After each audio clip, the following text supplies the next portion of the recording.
Most people dream about quitting their job to travel the world, but very few actually do it.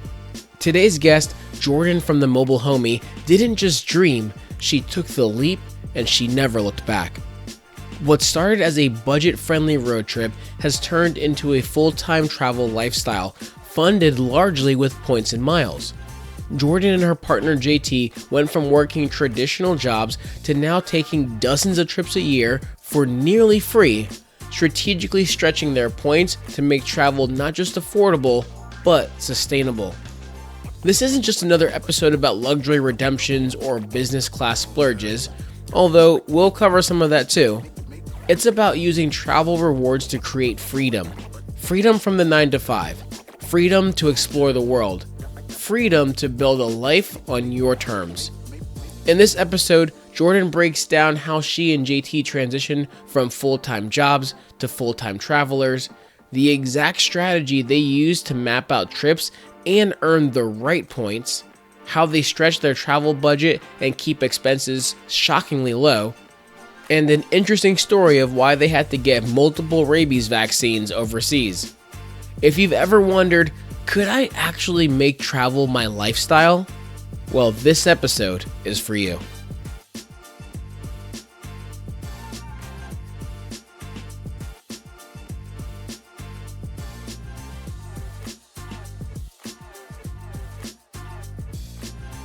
Welcome to the Revolutionizing Your Journey podcast. I am your host, DeAndre Coke. Today I've got a fantastic guest for you. She is an amazing traveler, points and miles enthusiast and expert, and we have so much to talk about. She is one half of the Mobile Homie. Her name is Jordyn. Jordyn, welcome to the show. Thanks so much for having me, DeAndre. Absolutely. So Jordyn, as always, I like to start these out with, tell us a little bit about where are you currently, where do you live, and how did you get into the world of travel and points and miles? Because I know that you've been all over the United States with all the content I follow. You've been all over the United States and the world. So I'm curious, where are you right now? So I'm actually in Mesa, Arizona. This is where we live, but we're going to be going on another trip next week. And you kind of caught us at a time where we're home for just a short amount of time. But yeah, so I got into the world of points and miles in, I think, 2021. And before that, I was just a regular budget traveler. I knew a little bit about points and miles, but, I wasn't too big into it. I just did little trips here and there, maybe 1 or 2 vacations a year. And then in 2021, after we did a little road trip for during COVID, we actually converted a shuttle bus into an RV. And when we did that, we road tripped to, I think, 10 US states.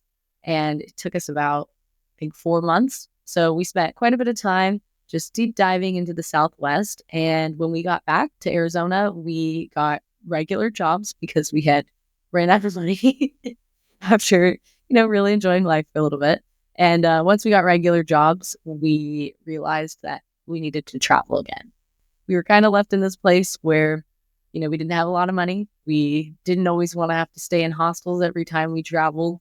And we didn't want to have to spend an arm and a leg on plane tickets just to go to Europe or Asia or something like that. So I really started diving into Nomadic Matt's. He had a book about points and miles. That was really the first introduction I had to it. And really understood, wow, this is possible for me to be able to travel and be able to do things without having to spend a ton of money. So at that point, I did have the Chase Sapphire Preferred card. And we basically just had those points, but we didn't really know how to use them. They were sitting in an account. We only had seen the travel portal at that point, didn't really know what to do. And so after diving into his book, we really started diving deep into points and miles and just started actually using them, transferring them to transfer partners and being able to actually travel. So our first trip that we did with points and miles was just a little Europe trip. But we spent under $100 each to fly round trip to Europe. And we spent $0 on hotels because we were staying in Hyatt's, or that was back when Capital One had the, travel eraser. So at the time, it felt like a fantastic deal getting to go to 4 different countries. And we literally spent maybe $200-300 between the two of us. And that was just on food. So after we did that trip, we realized we need to keep doing that. We need to keep finding ways where we can travel and not have to spend that much. And that's where the mobile homie was born. So I got home from that trip. And within a month, I started the mobile homie and just trying to teach other people how they could travel on a budget, travel with points and miles, and to not have to go broke just doing a family vacation or being able to travel more than once or twice a year if they want.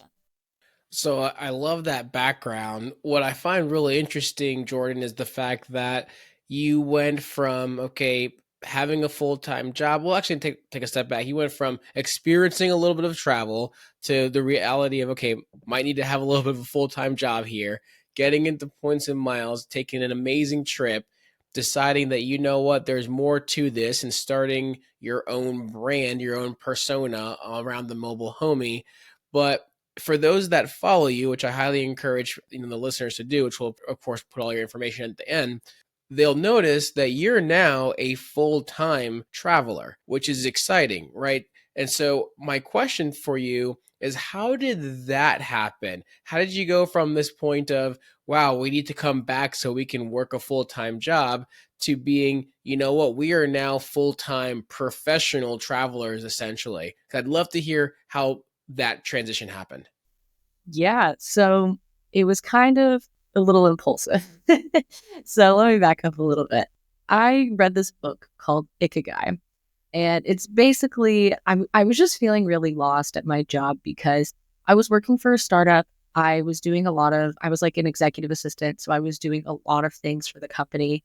But because it was a startup, I wore a ton of different hats. So I was pretty much working 24/7. I was literally working West Coast time and East Coast time. And I just knew that it wasn't sustainable for me.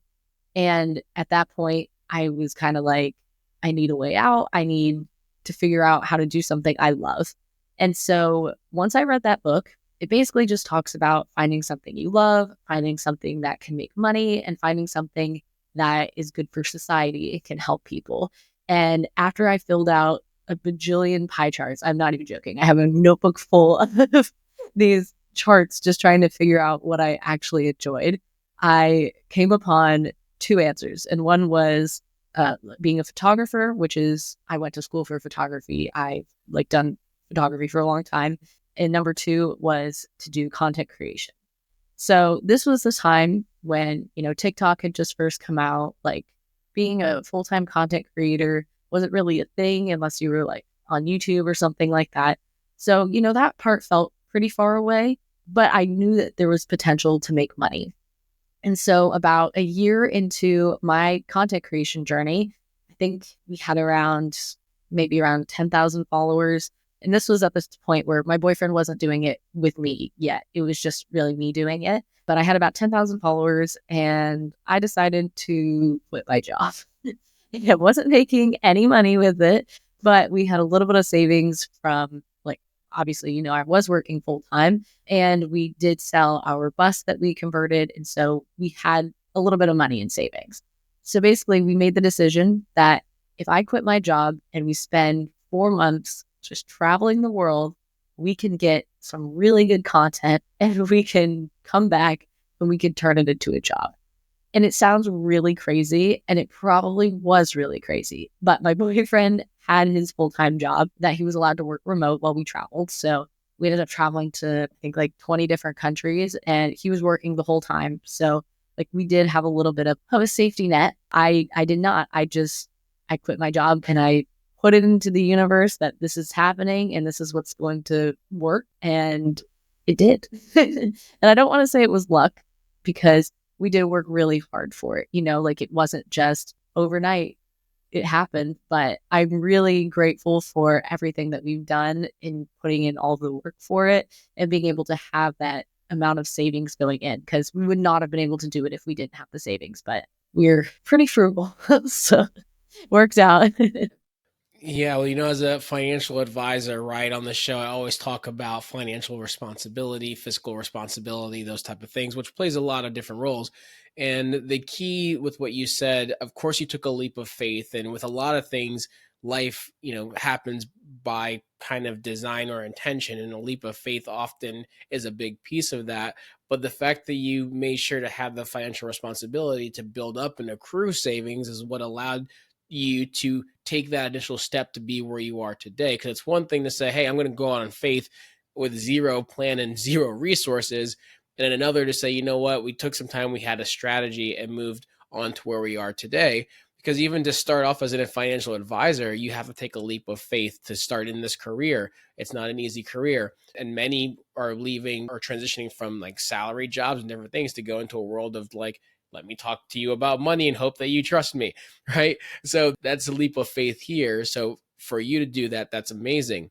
Now, I'm very curious, how did points and miles play an early role for you in this life of kind of full-time travel for you? And for your boyfriend, JT, is he still working full-time, or is he now part of the full-time travel also?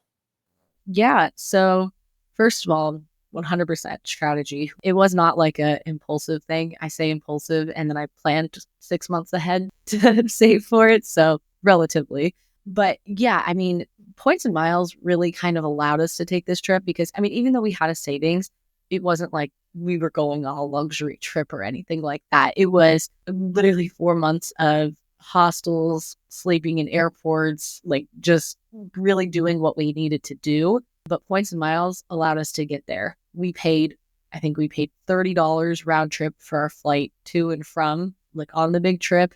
We were able to we ended up doing another trip after, and that's where I ended up meeting Giselle and Steven. I did that round trip for, I think, $70. And then we ended up going to Japan right after, which that was a deal on like Hello Going. They sent, I think it was $400 round trip from Phoenix to Japan. So like it was just basically a combination of all of these things that allowed us to go as far as we did. And points and miles, especially for like, if we needed a hotel, it was, hey, here's a Hyatt for 3,000 points. And it really just allowed us to kind of extend what we wanted, where we also spent a lot of time in the Balkans and in Eastern Europe. And so that did keep our expenses down as well, where like our food was really cheap. Our hotels were, I mean, on average, like the entire time we were gone, we paid on average around $20 per person per night.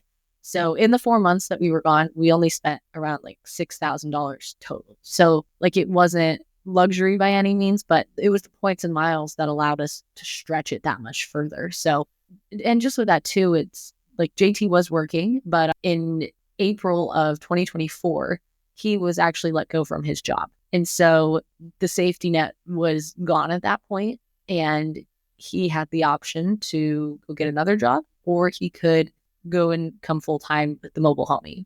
And at that point, we were making decent money. So like, I mean, but it was more of like a one person salary. But once he came in within that next month, I think we hit a $10,000 month within 1 month of him quitting, or actually being let go from his job. So it was a lot different having two people full time.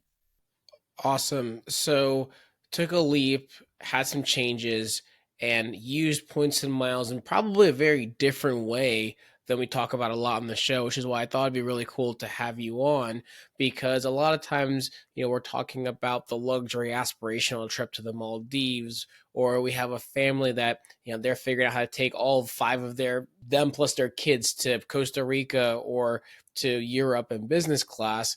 Here, you use it as a source to be able to help propel you through figuring out how to turn travel truly into a lifestyle for you, which is absolutely amazing.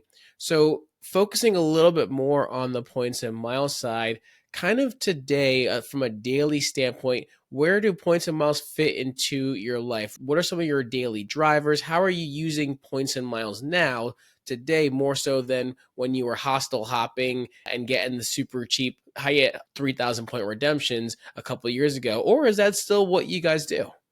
Yeah. So, we do a pretty big mix. So our points and miles strategy revolves around flights.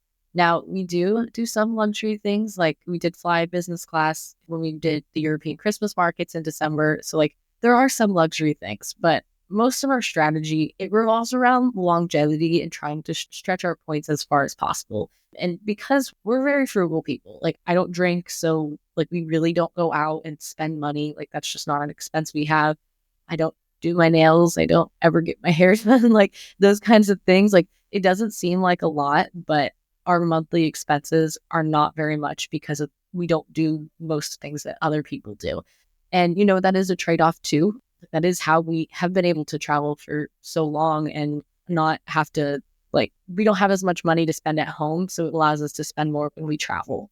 But on the same note, we do still like to do nice things and stay at nice hotels. Everybody does. So really now what our strategy revolves around is at the beginning, or I should say at the end of the year, we kind of lay out where we want to go. So this year, some of our big trips include, well, we're doing Southeast Asia next week. We're going to be going to Vietnam, Thailand, and we have like a 24-hour layover in South Korea. So we're definitely going to just take advantage of that.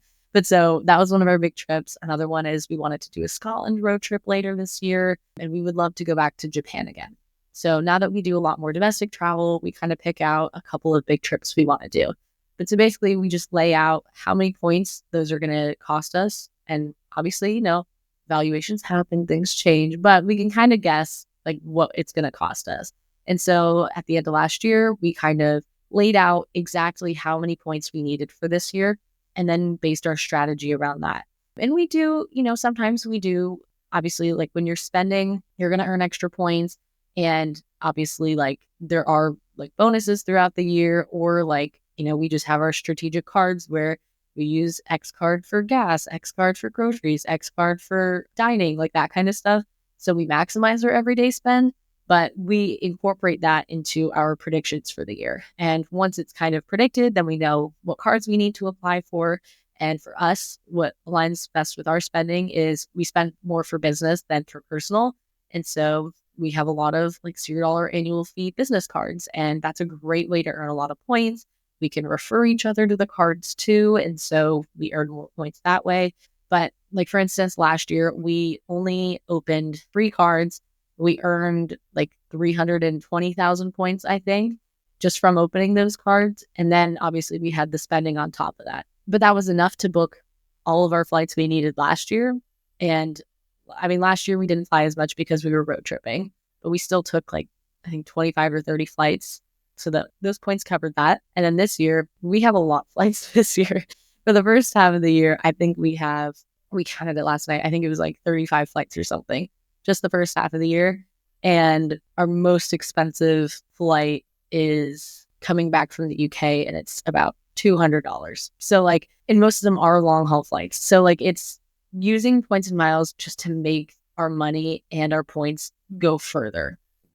And so I want to go down that rabbit hole a little bit farther on your planning side, because you said something very interesting about the fact that you game plan where you want to go, the points required, and then from there strategically figure out what cards need to open for a strategy like that. And that's some of the things that we actually do with our clients that we work with that consult on with Boldly Go with like our travel services, where we plan those things out for them. But for someone that wants to do that themselves, can you give some advice on how to do that? How do you say, okay, I want to go to the Christmas markets in Europe. How the heck do I know how many points I need for something like that? And then how do I know what card would get me those points? How do you kind of go through that process? Can you walk us through that a little bit?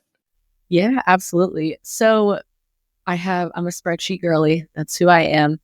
And really what I start by doing is I write down a huge list of everywhere I want to go. And JT always does the same. And then we go through and we see where those overlap.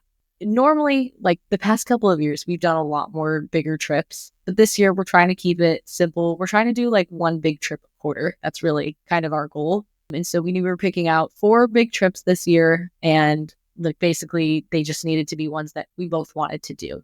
So after we made our list, those were the places we came up with. And then we figured out how the best way to get there. So for instance, the European Christmas markets. Anytime I hear Europe, I think flying blue, as does most people. And it's a little bit different now due to the recent devaluations. But at the time, things were a bit different. and lots of transfer bonuses going on. And I knew that because Phoenix just opened up a route last year that goes directly from Phoenix to Paris, which was a big deal for us here because it used to be really hard to reposition from here. Like it was always flying to IAD. And I love that airport, but man, I hate flying there every time I need to do a long haul flight. So that was good for us. And we knew that we wanted to fly business class for that trip. So at the time, standard rates for business class on Air France were 50,000 miles. And we knew that if we waited for a transfer bonus, that we would be able to transfer points and only pay, I think it was like 38,000 points per person for business class. So we did that we picked it out in January, and the flights weren't even bookable for the route yet until I think like May or June. But we knew that like this was the standard thing. And so as much as I never recommend like transferring points without a purpose because devaluations do happen pretty often, I knew I was going to use points one way or another. So I waited until a transfer bonus came, transferred the points, and actually it ended up working out. Like the bonus aligned with when we were able to book the flights. So I transferred the points, booked the flights, that part was done. But if there comes a place where you might not know, like for Europe, it's nearly always flying blue. Now Virgin has some really good options. I've booked a couple of those too. But basically, I use sites like you can use seats.aero, you can use points. Yeah, there's a million of them out there where you can find what airlines fly there. But for me, being in Phoenix, having that direct Air France flight, it's worth its weight in gold. I would pay more points for that direct flight than another program. But yeah, so like that's kind of how I start with it. But for instance, our Southeast Asia one, like for that flight specifically, I knew that I had seen flights from San Francisco to Ho Chi Minh City in Vietnam for very cheap. And I saw it like last year, but this one was kind of just a waiting game where I put a couple of alerts out on seats.aero and I just waited and I knew I could get it for around that price. And so that was like my goal point to transfer. I think we ended up earning like 20,000 points more each just to, be on the safe side. But as soon as I found those flights, transferred and booked. And it actually ended up working out with a transfer bonus on that one too. We ended up getting, each of our flights were only $74 round trip. And I think it was 39,000 points round trip. So it ended up being a really good deal. And the waiting is worth it, but it's a long game. It's not just something you can impulsively do. And that, like we used to just earn a ton of points in hopes of like a deal coming up to book them. But now, because we do a lot more domestic travel, we just don't have that flexibility to, there's a good flight in 2 weeks. Like, let's go take that. Like, we don't have that flexibility anymore. And so for us, it makes more sense to have everything kind of planned out. Hey everyone, I hope you're enjoying this week's episode. DeAndre here, and I just wanted to interrupt briefly to remind you of two things. First, be sure to sign up for our newsletter where we give you direct access to travel updates, news you'll want to jump on in the points and miles world, and our continuously updated card offers to maximize your travel rewards, often before they're ever mentioned in the show. Also, if you didn't already know, we have a private Facebook group where we share news as it breaks, ideas, and other things that don't make it into the newsletter or show many times. And that's the best place to get your points and miles question answered directly by me and other travel enthusiasts. Both of these links will be in the show notes. Now, back to the show. So you talked through a little bit about this flight that's now nonstop Phoenix to Paris, which is amazing. I wish I had something like that where I am. But I want to coach a little bit to the listeners that you have this really great opportunity. What you were doing before, right, is you were saying that you were flying to IAD, which is Dulles. So you were positioning, so paying cash to fly to DC, basically, and then to using a points flight across the water. So now you don't have to do that. You can now fly to Paris. And then even if that's not where you want to go, you can then take a very cheap cash flight from Paris anywhere else in Europe, basically for maybe a couple $100 per person. And it's still the fact that you have this really great points opportunity just to get to Europe. And for a lot of people that are newer to the points and miles game, this is where those nuances of what can I or can't I do make things a little bit more complicated or difficult for them on the redemption side, because they might be saying, I'm not trying to go to France. I want to go to Spain. Well, if you find a really cheap flight to France with points or wherever else in Europe, you might be able to only spend $100 cash to then fly to Spain and position on the back end, or maybe position away from, your current airport and fly to a DC or a JFK or a Miami or Atlanta and then take a points trip out of there. So I really like how you talk through that strategy specifically. So, on the point side of things, I'm curious when it comes to one of the things you mentioned earlier, which was about knowing what cards to sign up for. When you map out the strategy of how many points you need, are you also game planning? Okay, I know if I go for this card or that card, it will give me XYZ sign up bonus as well. How do you kind of work through that piece? Yeah, absolutely. Actually, one other thing I wanted to add too is one of the benefits of Air France, because like 100%, if it's the cheapest way to get to Europe, it makes so much sense because you can buy such a cheap cash fare. But what I always love about Air France is they normally don't charge more points to position on the back end. So like if I want to go to, I don't know, like Prague or Budapest or something like that. Like actually that was our flight is we flew from Phoenix to Paris to Budapest. They don't charge more points. They might charge a little bit more in taxes and fees, but they don't charge more points. And so even for me, it makes a lot more sense. Like when I'm searching, I don't necessarily only search like Paris to Phoenix or Phoenix to Paris. I would search like Prague to Phoenix. And sometimes it's a lot cheaper than just flying through Paris. I don't know why that is, because it is the same flight. Like you do fly from Prague to Paris to Phoenix, but sometimes it is a lot cheaper and you don't have to spend more points to do it. So if you're out there searching for Air France, just know that that's a good way to do it, and do it on your phone too, because sometimes it's cheaper. I don't know why, just is. But yeah, so in regards to the specific cards, there's a lot of things that depend on it. One is like 524. So if you don't know what that is, basically a couple of banks have some unofficial rules that you can only apply for 5 personal cards within a 24-month period. Not all banks have this. You just have to look into this before you actually apply, but just know that that is a thing. But like I said, for us, most of our spending is business, not personal. And so business cards most of the time do not count towards the 524. That's one of the reasons I personally lean towards them. And also when you have to hit a minimum spend, we're doing business spend. So it makes sense for it to be a business card. The second thing that I do is there's a website and I forgot the name to it, but you can just Google this and this will show up. I always look at if somebody's talking about a specific card, or I go on the top cards page of Daily Drop or wherever you are, you can actually see the history of welcome offers for that card. So what I will do is if I see a card that I like the benefits of, I will Google history of welcome offers of this card. And then you can go in and see like the previous offers. Or a really good card to do this for is the World of Hyatt card. Their offers have varied crazily. And so like when you see it, you might not necessarily know if it's a good deal to apply for or not. But by looking this up and seeing the history, you can know like, oh, well, they've offered this much in the past. Maybe I want to hold off for now. And that's really like one of the things I base it off of is like, there's a couple business cards from Chase where they always have pretty good offers and they come at least once a year. And so when I'm doing these things yearly, I know that, hey, my player 2, JT, already has this card. So I can plan to apply for this card at any point throughout the year. And when I do, he'll refer me. So he'll get some extra points. I'll get the other points. And like, we just know it adds up.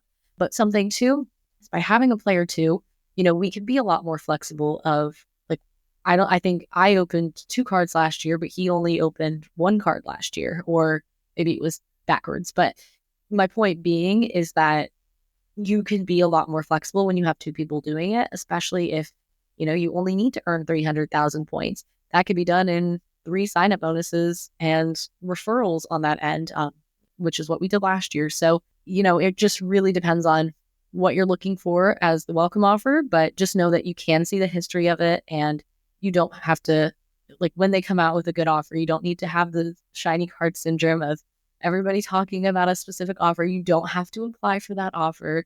There's a million offers out there and it will probably come again.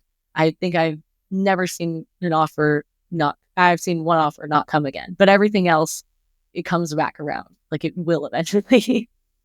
I think that's a fantastic tip that you mentioned. And I think in all, 60 plus episodes that we've had, I don't think that's ever been mentioned, specifically looking at the history of the welcome offers and sign up bonuses for different cards to know if this is a good offer or not. Now, through our show, especially our quick hits that we do near the weekend, we talk through like when there's a limited time offer or an elevated offer or whatever it may be, but there can be a historical better limited time offer as well. And so it is good to know what has happened in the past. And I really like that tip, Jordyn. So I appreciate you sharing that. Yeah, they Yeah, absolutely. So before we wrap this one up, I want to transition a little bit because I know as a full time traveler, you've had some really cool and memorable travel experiences. And I get the best of both worlds with you on today's show because we've had plenty of points and miles experts, and we've had a handful of kind of professional travelers.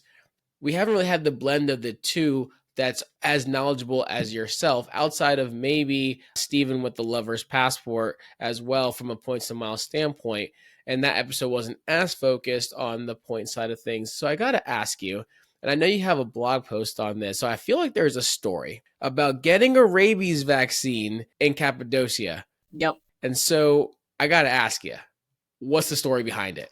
Okay, so we had to get 5 vaccines, so it was a little bit more than just a one and done, unfortunately.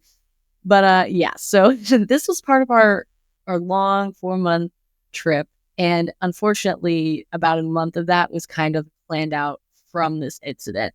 So we were in Cappadocia. We woke up, we saw the hot air balloons, and it was a wonderful day. It was very hot outside, and so we tried to go out and we did like the open air museum and we did a few other things, and it was just really hot.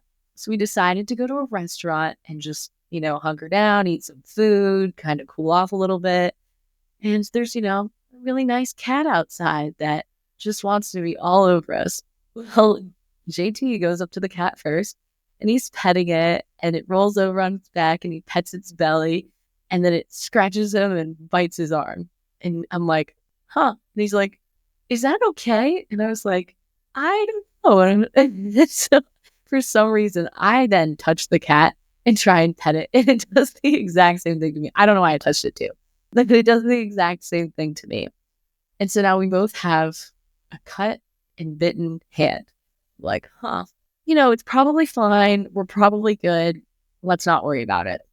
So we go down to the Burger King because that was the only thing open. And they had this crazy deal where you could get like 50 chicken nuggets for like $2 or something. It was really crazy. And we sat there and that was like the most silent lunch of our lives because we were both like Googling, like, oh my God, are we going to get rabies? Like, what's going on with this? And once we realized that, rabies, once you have it, it's like 100% death rate. We were like, yeah, we should probably go do something about this. But unfortunately, we had already checked out of our hotel. We were taking an overnight bus from Cappadocia to Antalya. And so there was nothing we could do because like, I think it was just in the afternoon, like all the nearest hospital was closed. Like we couldn't do anything there. And so we really just had to wait until we got to Antalya and we were hoping we could get a vaccine there. And so it was a very agonizing bus ride, and we basically rushed off the bus in the morning and we got into like a cab and they brought us to the hospital. Nobody spoke English. Like we were really in the middle of nowhere. And there was a one security guard where I literally for a month I had like translated into 5 different languages on my phone. I got bit by a cat. And so we showed it to him and he was like, okay, come on. And he didn't speak any English. And he basically just like led us around this hospital.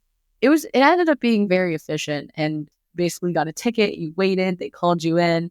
And the one doctor there, he did speak English. And so he was like, okay, I understand. They gave us a passport for the vaccine where we had to get like 4 more after this.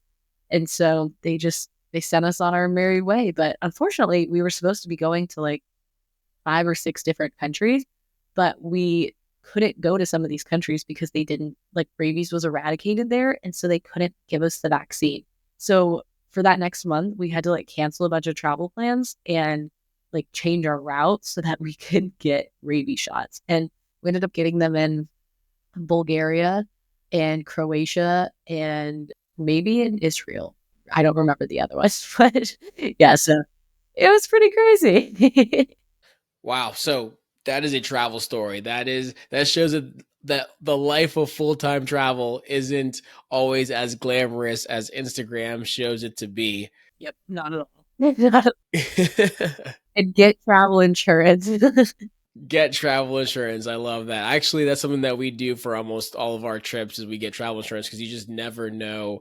So, Jordyn, where can the listeners follow you, follow the mobile homie? Yeah, so we are primarily on Instagram, but we're also on TikTok, YouTube, Facebook, and we also have a blog. So that'll be starting back up and actually sharing a lot more itineraries and basically a lot more of our travels. So check us out on all of it. And we're the mobile homie on everything. Perfect. I'm curious, Jordyn, how do you balance work while doing full-time travel, right? Because for you, travel is a blend of work now. So for the person that's hearing this episode and they're like, man, I've always wanted to take the same leap. I don't know if I can. Like, this sounds scary, like a full-time job. Granted, you decided to take the leap. JT lost this job, right? So it kind of forced him into this role a little bit, but he made the active decision to get into this space with you. What would you say for someone that has always said, you know what, I would love to be a full-time traveler? And obviously that is a job still, right? So content creation is a job. But for someone in that space, what piece of advice would you give them? Yeah, I would definitely say that the number one thing is that you need to treat it as a business. So, especially with content creation, it does seem very luxury and, you know, like you get to travel a lot and traveling. Yes, we do that full time, obviously, but it is not all just relaxing and enjoying where we are. Nowadays, a lot of our travel is work. And so we just have to remember that where it's like we have to have time to enjoy ourselves and then we have time to work. And so as long as you treat it as a business, like it's something that you can really make work, but just know that it's never going to be, lounging on the beach 24/7. I think everyone wishes they could get paid to do that. But if you're doing content creation, you are still working when you travel. That's awesome, Jordyn. And then in that same vein, any last thoughts or any thoughts that you would give to someone that's in the points and mile space and they're just trying to figure out how to navigate this world of complex points and miles and redemptions and all the things? Yeah, absolutely. I think there's so much information out there and it is information overload. And just know that you don't have to listen to everything. You can really take it one step at a time. You can just break it down and make it a lot more simple. I have a couple of resources on my page too, where we have like our points and miles guide where it just breaks it down super simple. But basically, just don't be overwhelmed by all of the information out there. Just set your goals and you could find a way to achieve them. You got it. Awesome. Last two things for you, Jordyn. First, as we always like to ask, who else should we have on the show? And you and I met at Travel More, and we'll be seeing each other at Travel Con here in a few weeks. And so my question is, who else should we have on the show? And someone, I'm going to throw out someone that wasn't at Travel More, so someone that I likely have not met yet. Okay. Well, unfortunately, most of the people that I was going to say were at Travel More, but let me think. Not at Travel More. Oh, I've got one. They're not necessarily points and miles, but they have a really great story. And they do use points and miles sometimes, but they do content creation. Now, one of them does it full time. Their names are the Travel Mentors. So they're Maddie and Patrick. I'm not sure if you've met them, but they have a fantastic story when it comes to travel and with content creation. They're both just amazing humans. We actually got to meet them in September of last year. So I think you should have them on. They'd give you a good story. Awesome. Perfect. We'll try to get them on a future episode. Would love to hear their story based on your recommendation there.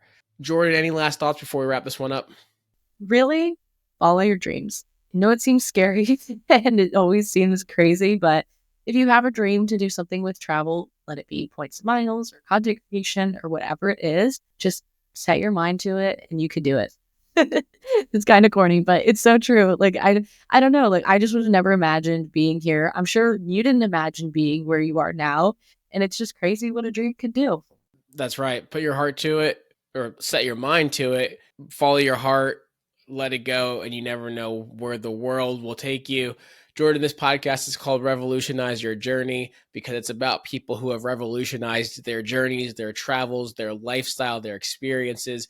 You've done that. You've done that by blending points and miles. You've done that by taking a leap of faith and going into travel. You've brought your boyfriend into a life of travel as well. Thank you so much for being on the show today. This has been fantastic. Everything from the stories, the nuggets, and the inspiration. So thank you so much for being here today. Thank you so much for having me. It was so wonderful. And the other half of the mobile homie, JT, says thank you too.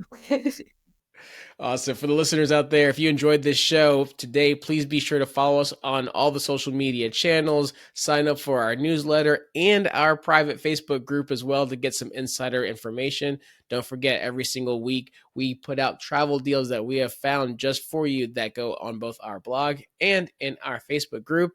And if you like this episode, please don't forget to like, subscribe, tell your friends, do all the things, and we will catch you on the next episode. Take care, everybody.